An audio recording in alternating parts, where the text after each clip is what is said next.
हिंदुस्तानी reporter में आपका स्वागत है। 2 दिन पहले हमने आपको कोकण के सिंधुदुर्ग जिले के कुडाल तहसील के ओरोस बदरुक गांव की एक खबर बताई। ओरोस बदरुक गांव में रहने वाले अब्दुल हमीद सोबराती की जिंदगी भर की गाढ़े पसीने की कमाई से बनाया गया उनका मकान और कारखाना, गादी का कारखाना, फर्नीचर का कारखाना, जिस पर बेदर्दी से बुलडोजर चलाया गया। 10 मार्च को पहला नोटिस दिया जाता है, 12 मार्च की शाम को दूसरा नोटिस आता है। 10 मार्च के नोटिस में 30 दिन का टाइम दिया गया है और 12 मार्च को सीधे सीधे जो है ये कहा जा रहा है कि सुबह आपका ये तमाम कारखाना, मकान आदि जो है तोड़ दिया जाएगा। उसके मुताबिक सुबह 5 बजे, 13 मार्च की सुबह 5 बजे, यानी कि अब्दुल हमीद सोबराती एक मुसलमान है, दीनदार मुसलमान है, रोजा रखे हैं, सेहरी किए हैं, पूरा परिवार है, बच्चियां, बीवी, घर के तमाम अफराद जो है उन्होंने सेहरी की रोजा रखा और ऐसे में बुलडोजर जो है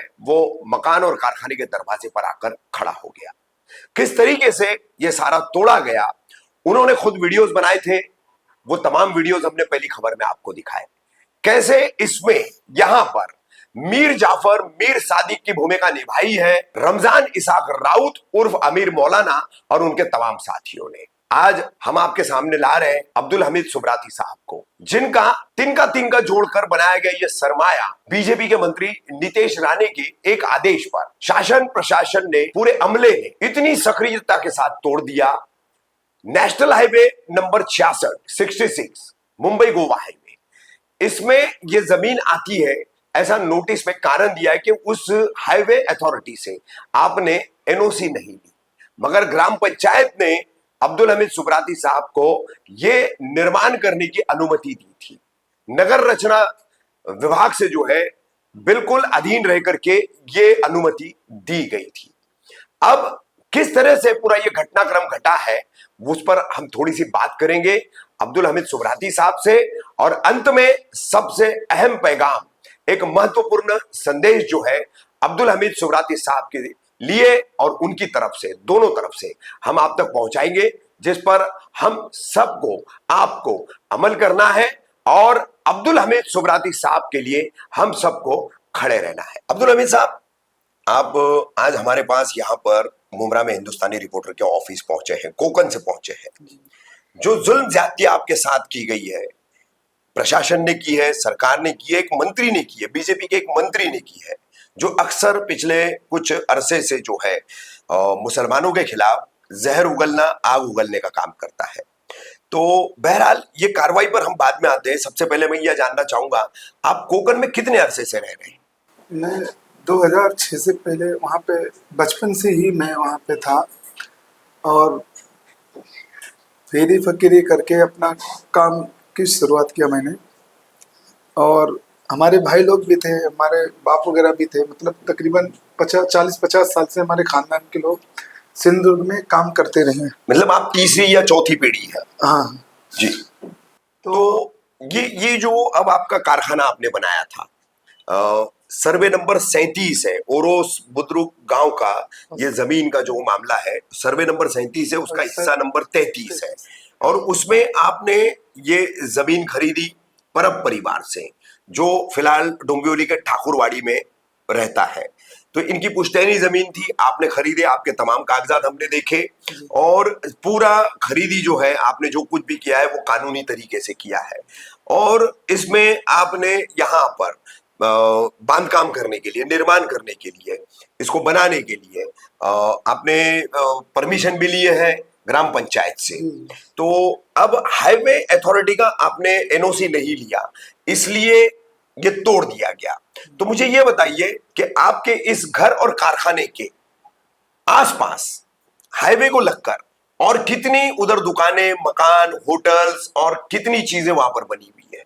जी, देखिए, हमारा जो दुकान था वो कारखाना जो था, हाँ, वो हाईवे से 18-19 मीटर पीछे था। अच्छा, हाईवे से। और ओरस में जीजा माता चौक ले लो, क्रिश्चियनवाड़ी ले लो, और ओरस फाटा ले लो, और ओरस जैतापकर कॉलोनी, ओरस खरिएवाड़ी, हाँ, ये इतने एरिया में 2 किलोमीटर के अंतर्गत, हाँ, आपको सैकड़ों नहीं, कई सौ, हाँ, बिल्डिंग और घर, दुकान, मकान आपको मिलेंगे। अच्छा। आपको चाहिए तो मैं उसका वीडियो भी निकलवा के भेज सकते हैं। हाँ। जो हाईवे मेरा तो 18-19 मीटर था, हाईवे से दूर, हाँ। दूर था। हाँ। लोगों का किसी का 5 मीटर पे दूर है, किसी का 10 मीटर पे दूर है।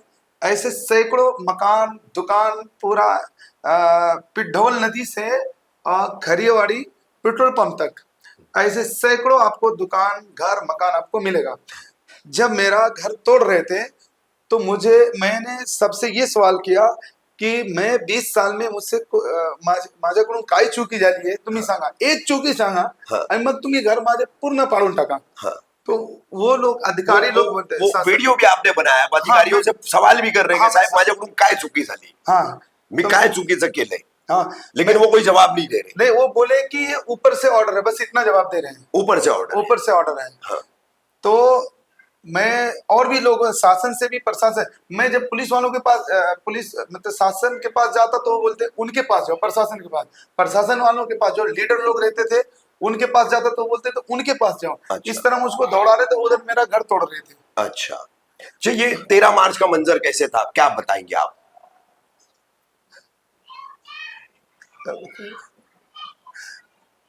मेरे जगह पे कोई और रहता तो मर गया होता अटैक आके। हमारी माँ बेहोश हो गई थी, हमारे बच्चे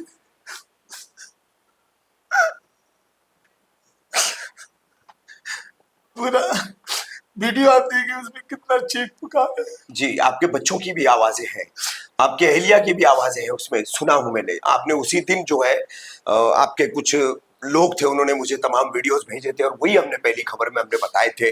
अब्दुल हमीद साहब, हम आपके दुख में शामिल हैं और आपके कंधे से कंधा मिला करके हम खड़े हैं आपके साथ में। और मैं तमाम इस देश के कानून को मानने वाले, संविधान को मानने वाले और खास करके अपना ईमान कायम रखने वाले मौलाना आमिर रजा उर्फ रमजान इसाक राउत जैसे मुसलमान, ये मुसलमान नहीं है। क्या मिला आपको? इसने हमको काफिर बोला था। क्यों कर ये डिस्प्यूट क्यों हुआ था आपका मौलाना आमिर से? ये मामला 8 मार्च 2023 का है। गोवा मड़गांव के अंदर एक शरई अदालत हुई थी, तो उसमें एक कमजोर आलिम दीन थे, उनको दबाने की नापाक कोशिशें लोग कर रहे थे। वो हक पर थे और ये बात हिंदुस्तान के जो बड़े बड़े उलमा हैं वो इस चीज को जस्टिफाई कर सकते हैं, बताएंगे आपको। मुफ्ती सैयद कफील अहमद हाशमी थे और मुफ्ती खुर्शीद आलम साहब थे, मुफ्ती शमशाद साहब थे और मुंबई के बांद्रा में रहते हैं मुफ्ती बशीर अहमद हसमती साहब थे। इन लोगों से आप पूछ सकते हैं कि एक आलिम दीन को, जो हक आलिम दीन थे, जिनकी वजह से आज गोवा में सुन्नियत है, जो आज अपने आप को हुजूर ताजुश्शरिया का नाम लेते हैं, आला हजरत का नाम लेते हैं, ये उन्हीं की देन है। उनका नाम है मुफ्ती नौशाद अहमद कादरी। तो उनको दबाने की कोशिश की जा रही थी। बड़े बड़े करोड़पति लोग थे, उनको 10-12 इल्जाम उन पर लगाए, उनकी इज्जत पर तार तार कर रहे थे, उनकी तौहीन कर रहे थे। तो उन लोगों के ऊपर जब हुक्म आए कि तुम लोगों को अब तौबा करना पड़ेगा, वो पूरा रिकॉर्डिंग मेरे पास है 3.5-4 घंटे का। आमिर रजा ने ही हमको भेजा था मीटिंग में जाने को, मैं और खुद नहीं गया था, और मुझे भेजा था पूरा रिपोर्ट देने के लिए। तो मैं वहां पे बिल्कुल सामने ही बैठा था और पूरी रिपोर्टिंग कर रहा था। मैं रिकॉर्ड, उसका ऑडियो मेरे पास आज भी सेव है। तो उसमें मुफ्ती नौशाद अहमद कादरी साहब पर तरह तरह के ये करोड़पति लोग, जो आमिर रजा जीआई को लाखों रुपए चंदा देते हैं, अच्छा, ये लोग ये मुफ्ती नौशाद साहब के बुला पर बेजा इल्जाम लगा हाँ, रहे थे। ये जो जिन लोगों का मैंने नाम लिया, मुफ्ती बशीर अहमद हसमती साहब यहाँ बांद्रा में मस्जिद में इमामत करते हैं, बहुत बड़े आलिम है, खलीफे ताजुश्शरिया हैं वो भी। और मुफ्ती सैयद कफील हाशमी साहब, ये भी खलीफे ताजुश्शरिया हैं। तो इन लोगों से आप लोग राब्ता कर सकते हैं। तो मुफ्ती नौशाद साहब के हिमायत में मैंने बोला, क्योंकि वो हक पर थे और मेरे जैसे सैकड़ों लोग उनको हक पर ही मानते हैं। तो इसमें बरेली शरीफ के जिम्मेदार आलिम मुफ्ती अफजाल साहब हैं, जामियतुर रजा में, वो इफ्ता में उनको बिठाया गया है। तो उनको फैसल मानने से गौसिया निजामिया ट्रस्ट, ये माफसा की एक बड़ी तंजीम थी, तो जिसमें कई सौ लोग जुड़े हुए थे और उसकी कयादत मुफ्ती नौशाद साहब कर रहे थे। तो उसमें बहुत सारे करोड़पति थे, पैसे वाले थे। तो पैसे वालों को मुफ्ती अफजाल साहब ने भड़का के, और एक और है मुफ्ती अमानुर रफ साहब, भड़काए पैसे वालों को, जो गरीब लोग थे उनको नहीं, जो पैसे वाले थे बड़े बड़े करोड़पति, उनको बहका कर इनका गौसिया निजामिया ट्रस्ट को आपस में लड़ा दिए। अच्छा। तो इसी की मीटिंग थी। और तो इसी मीटिंग की वजह से फिर मामला आपका खराब हुआ। हाँ, तो इस मीटिंग में मैं मौजूद था, मैं आगे ही था। तो ये जो मुफ्ती अफजाल साहब थे, उन सब लोगों को प्लानिंग के तहत तौबा ना करना पड़े, ये जुमला मैं 2 साल से ही बोल रहा हूँ। वो जो लोग थे मुफ्ती नौशाद साहब के मुखालिफिन, वो सब जाहिल थे, एक भी आलिम नहीं था, और ना बादशाह होते थे, वो पैंट शर्ट वाले थे। और इनके उसके साथ में 30-35 लोग थे, वो सब दाढ़ी मुंडे, पैंट शर्ट वाले, जींस वाले। और ये साइड में मुफ्ती नौशाद साहब के फेवर में जो बैठे थे, उनके सपोर्ट में वो 80 के आसपास थे, 70 से 80 के आसपास 12 लोग। जब फैसल बोर्ड के उलमा पहुंचे तो चेहरा देख के समझ गए कि मामला क्या है, कि इधर तो शरीयत वाले हैं और इधर तो जाहिल लोग बैठे हुए हैं। और वही जाहिल जोहरा लोग मुफ्ती नौशाद साहब पर तोहमत की, उनकी तौहीन की, और तौबा किए, माफी मांगे बगैर वो लोग मैदान छोड़ के भाग गए। अच्छा। तो जो वो लोग मैदान छोड़ के भागे, तो सिर्फ मैंने ही नहीं, पूरा गोवा जो हक परस्त हैं वो उन लोगों को भगोड़ा बोलते हैं, क्योंकि वो मैदान छोड़ के भागे कि तौबा ना करना पड़े। हम लौटते हैं रमजान इसाक राउत उर्फ मौलाना आमिर रजा पर। यहीं से मैं हाँ। बात करता हूँ। तो मैंने भी भगोड़ा बोला, सब लोग बोले तो मैं भी बोला। हाँ। और भाग्य ही इसकी हकीकत है, सच्चाई है, सैकड़ों मुसलमान गवाह हैं। हाँ। और दूसरी बात, हमारी उनसे फोन पे रिकॉर्डिंग भी था हमारा, अभी भी है मेरे पास। तो वो बरेली शरीफ चले गए, वो अजमेर शरीफ में थे शायद। तो मैं कॉल किया उनको, वो ये कह के भागे थे कि मुफ्ती नौशाद साहब की इस्लाह हाल देखा जाएगा, जबकि उनकी कोई गलती ही नहीं थी। इस्लाह हाल मतलब इनको 6 महीना साल भर के लिए इनके ऊपर पाबंदी रहेगी, इनको देखा जाएगा कि ये कैसे हैं क्या है। जब कोई जुर्म साबित नहीं हुआ तो इस्लाह हाल क्या देखा जाएगा। ये सवाल मैंने मुफ्ती अफजाल साहब से किया, तो उन्होंने फोन पे एक बहुत बड़ी तोहमत लगा दी है मुफ्ती नौशाद साहब पर, कि ये मुफ्ती नौशाद साहब ने, रिकॉर्डिंग है मेरे पास, कि ये फला की औरत के बारे में गंदी बात कह रहे थे, कि फला की औरत ऐसी है वैसी है, अपने शोहर को छोड़ के दूसरे के पास जाती। इस तरह से जुमला मुफ्ती अफजाल साहब बरेली शरीफ वाले ने बोले। तो ये इतना दिन के उजाले की तरह झूठ है। अच्छा। बस ये 2 जुमले, एक भगोड़ा और एक झूठ। तो मौलाना आमिर रजा उर्फ रमजान इसाक राउत का क्या है इसमें? तो वो बोले कि अब्दुल हमीद तो आलिम नहीं है, मुफ्ती नहीं है, तो बीच में क्यों बोला, भगोड़ा क्यों बोला और झूठा क्यों बोला। ये कौन? मौलाना आमिर रजा आमिर रजा बोले। हाँ। यही हकीकत है। ये आप अब नंबर लो, अगर फोन करके पूछेंगे तो वो भी यही मसला बताएगा आपको कि हाँ, वो जो अभी ये मेरी वीडियो जाएगी, हाँ, उस तक पहुंच जाएगा। ये जो मैं बोला हूँ, कोकन अल्हम्दुलिल्लाह हमको देखता है। हाँ। तो ये जो मैं बातें जो बताया हूँ, अल्लाह उसके रसूल को गवाह बनाकर मैं आपको कह रहा हूँ, अल्लाह की इज्जत और जलाल की कसम खा के कहता हूँ, मैंने जो बातें कही एक एक पॉइंट हक और सच पर मबनी है। मैंने जो बातें कहा, इसी वजह से ये आपके हाँ, यही से मामला सारा बिगड़ा। और फिर कैसे इन्होंने ये पूरा आपको नुकसान पहुंचाने का काम किया, हाँ, किस तरह से? और दूसरा पॉइंट ये था, वो उम्रा का पैसा मेरा खा के बैठ गए थे, वो देना नहीं चाहते थे। अच्छा। मैं बार बार हिसाब मांगता था, भाई हमारा जो उम्र 1,15,000 लिए थे, अभी 70,000 65,000 में उम्र के लिए जो लोग जाते हैं, तो उस समय 80-85,000 के हिसाब से था। तो मैं बोला मेरा ऊपर का पैसा तुम दे दो हिसाब करके। तो बोले मैं उम्रा करके आऊंगा तब दूंगा। आने के बाद में ये मैटर हो गया। अच्छा। 8 मार्च वाला मैटर हो गया, तो वो पेंडिंग ही रह गया। तो 8 मार्च वाले मैटर में मैंने बोला था, मेरी बहुत सारी रिकॉर्डिंग है कि ये मुफ्ती अफजाल साहब ने झूठ बोला है, उसको सच करके दिखाया, मैं उनको मैं मान लूंगा कि वो सच्चे हैं, क्योंकि झूठ तो झूठ है, चाहे एक बोलो चाहे 10। तो ये 2 वजूहात थी। हाँ, ये 2 वजूहात। अभी फोन करो को, अभी वीडियो लाइव चल रहा है, फोन करके उसको पूछो, यही 2 ही वजह की वजह से ये मेरा घर टूटा है कि नहीं। ठीक है। तो फिर अब इसी की वजह से आपके मकान कारखाना आपको जो है तबाह बर्बाद करने वाला मामला कैसे हुआ? तो वो क्या करने लगा, 2023 में अप्रैल से इसने ये प्रोपेगेंडा चलाने लगा। मई से 2023 मार्च से ही ये प्रोपेगेंडा चलाने लगा कि अब्दुल हमीद सारे हिंदुस्तान के मुफ्तियों की बुराई करता है, जबकि हिंदुस्तान के दूसरे नंबर पे जो सबसे बड़े आलिम दीन है मुफ्ती अख्तर हुसैन अलीमी, मैं उनका खास खादिम खास हूं मैं। अच्छा। ये फिर इन लोगों ने ये बर्बादी जो आपकी हुई है, हाँ, जो अभी मैं फटाफट बता दूं। हाँ। फिर उन लोगों ने ये आमिर रजा जियाई जो है अपने गांव, उसके गांव में मेरी इतनी इज्जत होती थी, बच्चा बच्चा और जवान बूढ़े सब लोग हमको इतनी मोहब्बत करते थे।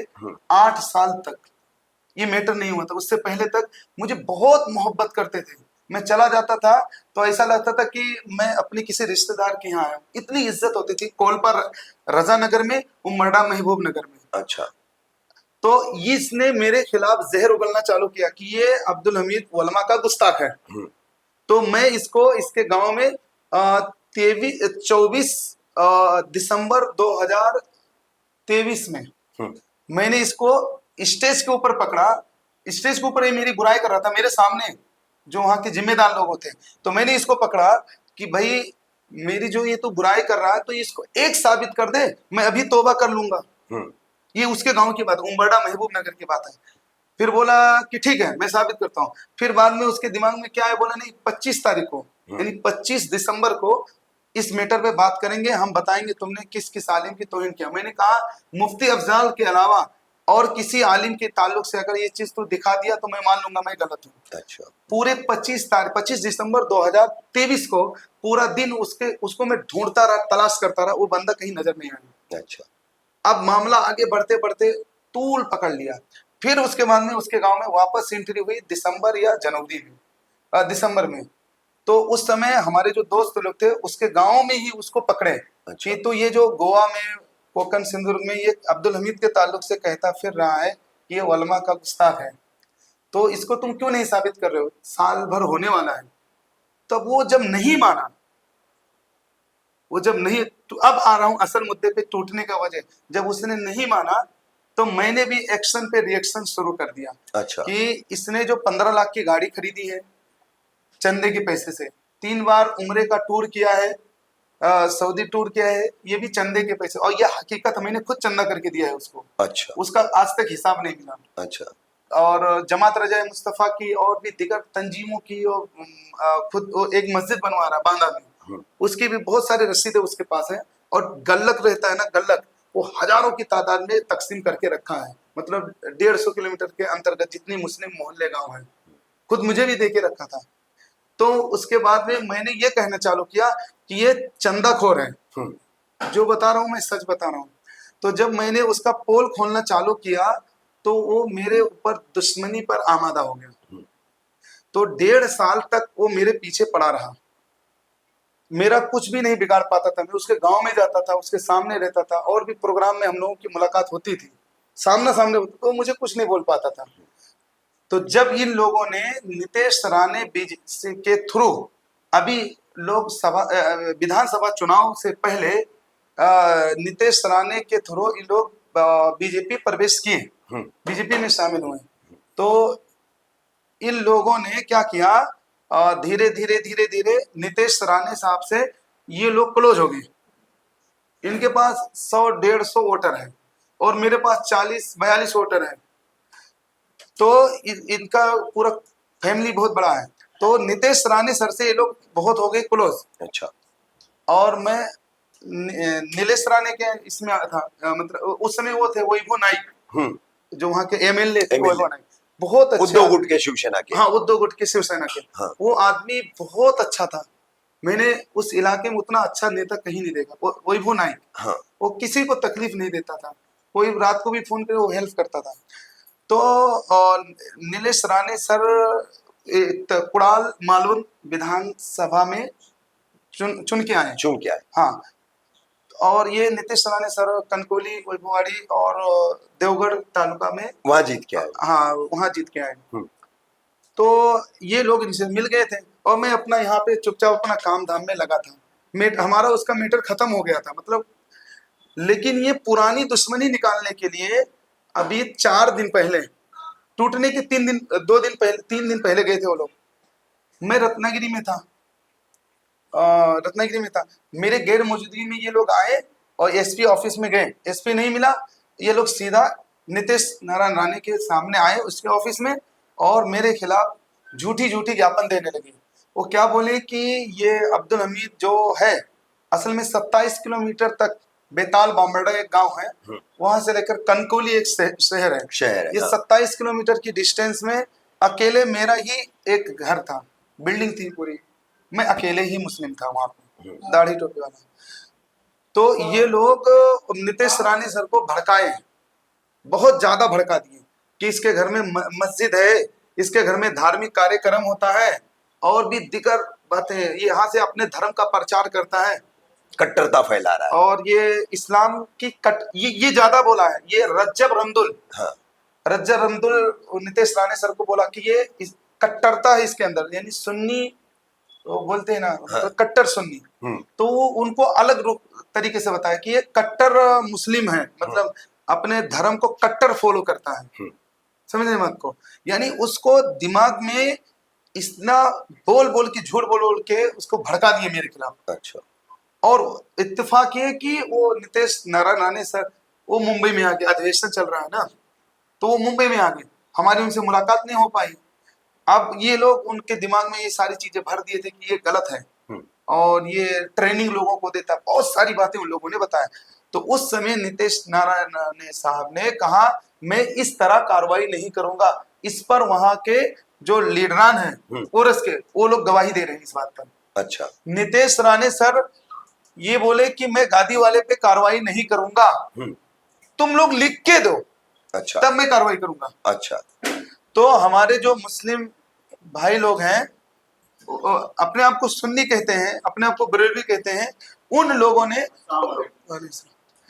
25 लोगों ने नीतीश राणे सर को लेटर पेड पे बाकायदा पूरा मैटर लिखे मेरा कि इसके घर में मस्जिद है, ये धार्मिक धर्म को फैलाता है, कट्टरता है, ये और एक ट्रेनिंग देता है, लोगों को अपने घर पे बुलाता है, अपने धर्म गुरुओं को बुलाता है, यहाँ से बुलाता है, वहां से बुलाता है, ये सारी चीजें बोले। और उसके नीचे उन 25 लोगों ने सिग्नेचर किया और वो लेटर नीतीश नारायण राणे सर के पास है और किसी के पास नहीं है। अच्छा। क्योंकि वहां पे जेरोक्स ये होता है पुलिस स्टेशन में या एसपी ऑफिस में, वो जेरोक्स ओसी कॉपी नहीं मिलती। हाँ, नहीं मिल जाती है वहां पे मिलती या इनके पास नहीं मिली? इनके पास नहीं मिली। हाँ। नीतीश नारायण राणे सर ने कहा कि मैं गादी वाले पे कार्रवाई नहीं करूंगा, तो इन्होंने लिखित दिया, फिर उन्होंने मामले को तो आगे उन्होंने वो लेटर लिया और फिर वहीं से उन्होंने ऑर्डर कर दिया, शासन प्रशासन हरकत में आ गई और उसी दिन से मेरे घर पे जांच शुरू हो गया। अच्छा। मस्जिद ढूंढने लगी मेरे घर में। हाँ। अब मतलब तहसीलदार ऑफिस से, सर्कल ऑफिस से और तलाठी, ग्राम पंचायत, सब लोग ढूंढने लगे किधर है मस्जिद। तो उनका एक मतलब ये है, नीतीश नारायण राणे सर का ये आदमी है गोटे सावंत, तो उन्होंने अपने आदमी को भेज, नीतीश राणे सर भी भेजे, मतलब बहुत सारे लोग आए, कुछ भी उनको नहीं मिला, अल्हम्दुलिल्लाह कुछ भी उनको नहीं मिला। तो उन लोगों ने क्या मुद्दा उठाया कि ये हाईवे के करीब है, इसको अनधिकृत घोषित करके फिर गिरा दो। अच्छा। क्योंकि उनको कुछ मिला ही नहीं, मिर्च मसाला जी। जो ये आमिर रजा जियाई यानी रमजान इसाक राउत ने जो बोला, रज्जब रमदुल ने जो बोला, इन लोगों ने जिस हिसाब से बोला था वो ऐसा कुछ भी पाया नहीं गया जी। तो उन लोगों ने मुद्दा बनाया कि ये हाईवे में अनधिकृत, हाईवे से करीब में है, तो इसको बुलडोजर लगा के उड़ा दो। अच्छा, तो ये 13 मार्च की कार्रवाई हुई फिर आप? हाँ, 10 मार्च को मुझे लेटर मिला था। हाँ। 1 महीने का। हाँ। और 12 मार्च को शाम में मुझे लेटर मिलता है कि सुबह ही तुम्हारी कार्रवाई हो जाए। 10 बजे बोले थे और शहरी नहीं करने दिए मुझे, बुलडोजर लेके पहुंच गए, धड़ाधड़ शुरू कर दिए, सब सामान नहीं निकालने दिए मुझे जी। अच्छा, ये बताइए कितना कुल नुकसान हुआ है आपका? नुकसान बोले तो मशीनरी हो गई थी, तो मेरे कई लाखों रुपए की मशीनरी और क्या नाम है उसमें जो कीमती सोफा वगैरह रहता है, कच्चा मटेरियल, बनी हुई चीजें, हाँ, कुशन, गादी वगैरह सब। जी बहुत सारा मटेरियल है उसमें, वो दबा हुआ है नीचे। हाँ। लेकिन अब कोई काम का नहीं है, बेकार हो गया है। कंस्ट्रक्शन हमारा करीब 2 करोड़ के आसपास कंस्ट्रक्शन और माल वगैरह मिला के 2 करोड़ से ज्यादा ही हमारा उसमें, 2 से 3 करोड़ रुपए। हाँ, उसमें तो अब्दुल हमीद साहब, अभी आप बिल्कुल मतलब जो है इस साजिश के तहत रास्ते पर आ चुके हैं। आपके घर परिवार का जो और आपका सरमाया था वो पूरा खत्म हो चुका है और आपको फिलहाल माली इमदाद की बहुत जरूरत है, ये मैं खुद भी जाती तौर पर महसूस कर रहा हूं। तो उसके लिए आप तमाम लोगों से क्या अपील करोगे कि किस तरह से लोग आपकी माली इमदाद करें? हम आपका क्यूआर कोड चलाने वाले, क्यूआर कोड आपका दिखाने वाले हैं, तो किस तरह से लोग जो है आपको माली इमदाद करें, उसके लिए आप क्या करेंगे? मैं तमाम मुस्लिम कौम से मैं अपील करूंगा कि हमारी पूरी 20 साल की मेहनत को मटिया मेल कर दिया गया चंद घंटों के अंदर। बड़ी बड़ी बुलडोजर, एक बुलडोजर इधर से तोड़ रही थी, एक बुलडोजर इधर से, पूरा तहस नहस कर दिए।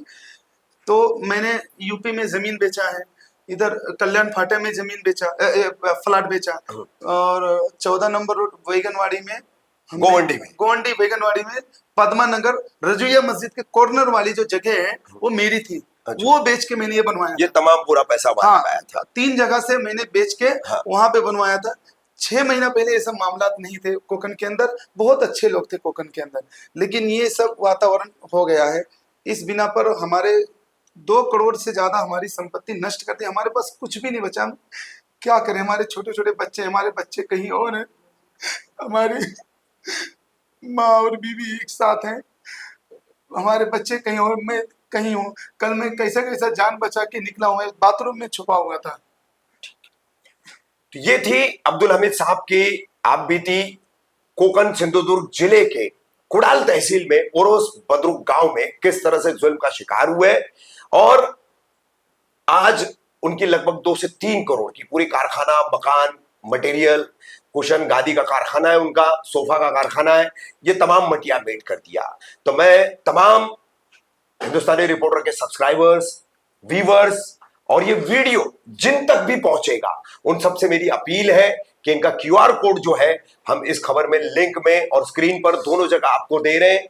ज्यादा से ज्यादा जो है आप अब्दुल हमीद साहब की माली मदद करें, फाइनेंशियली हेल्प करें, ताकि अब्दुल हमीद साहब जो है फिर एक बार अपने परिवार को लेकर के खड़ा हो सके।